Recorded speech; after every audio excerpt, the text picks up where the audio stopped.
Okay guys, so here's the question about the decision tree, or the tree diagram as it's also called. A Lego storage box is left with 4 blue and 7 red bricks.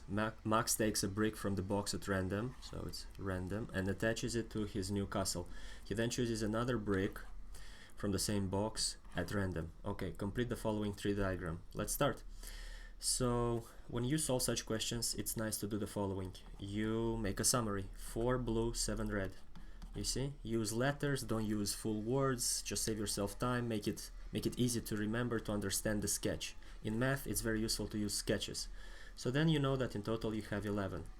Now, how is that useful? Well, when you want to choose your first brick, okay, so this is B1, let's call that brick 1, and this is gonna be your second brick.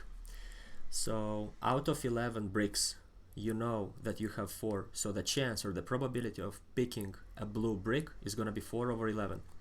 What do you know about the probability of picking these bricks? These are complementary events, meaning that the sum of it must be 1. The sum of the probabilities must be 1. So 1 minus 4 over 11 is 7 over 11. You can write that automatically over there. However, you can also reason from here. Because you have 7 red bricks out of 11, that's 7 over 11, so it does make sense. Anyway, the summation to be 1 is a self-check, so it's good to check yourself that you're right. In this case, we're certainly right. So now we move on. We are going towards the second brick. We want it to be blue. So I want my second brick to be blue, however, after having the first brick as blue. So I am working with this combination, blue and then blue again. Since I chose a brick, I have 11 minus 1 bricks now. I have 11 minus 1 bricks, which are 10 bricks. So I know I'm gonna have 10 over here on the denominator, but on the numerator, I must have 1 blue brick less. So 4 minus 1 is gonna be equal to 3. So I have 3 over 10 probability of picking a blue brick for my second one, given that the first one was blue. I keep working and I solve my red brick for my second option. Well, I know I have 10 bricks left, so I put it on the denominator, and then I know that I did not choose any red brick. I chose a blue brick, so I will keep my 7 red bricks over here, 7 over 10. I'm checking myself, the summation is still 1, so it's all nice. Continue solving with the same logic. If I choose red brick for my first one, for my second one, the probability of having blue will be also out of 10, because I have 10 bricks since I chose 1 red. But since I didn't choose a blue, I chose a red first, I'm gonna use the 4 blue bricks from there, so 4 over 10. And then for my red brick as my second option, since I chose 1 red out of 7, I'll have 6 left out of 10. 4 over 10 plus 6 over 10 equals 10 over 10, which is also 1, meaning that the probability of these complementary events add up to 1.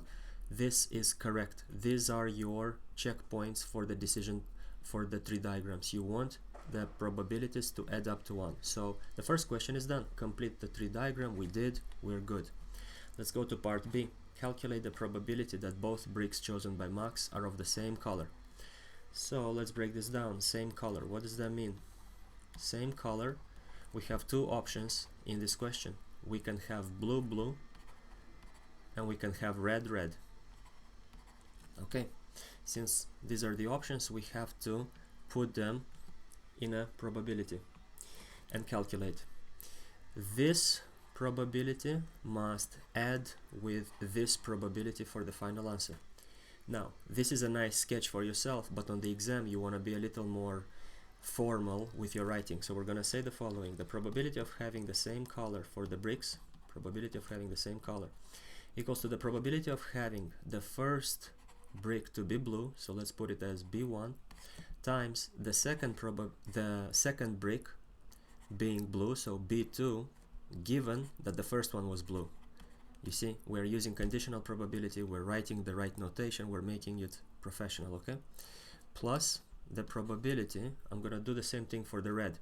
I want the first brick to be red, R1 times the probability of having my second brick red, so I'm gonna put R2 under the condition, right, given that the first one was red. So this is the formal way to put it. And then it's just a matter of calculator. You just go here and substitute the relevant values. Probability of B1, the chance of being blue first, that's 4 over 11. You just work with the tree diagram from above. So you substitute 4 over 11 times the probability of having the second one blue. You take it from here, that's 3 over 10. So that's 3 over 10 plus the probability of having the first one red, that's 7 over 11. So you write that,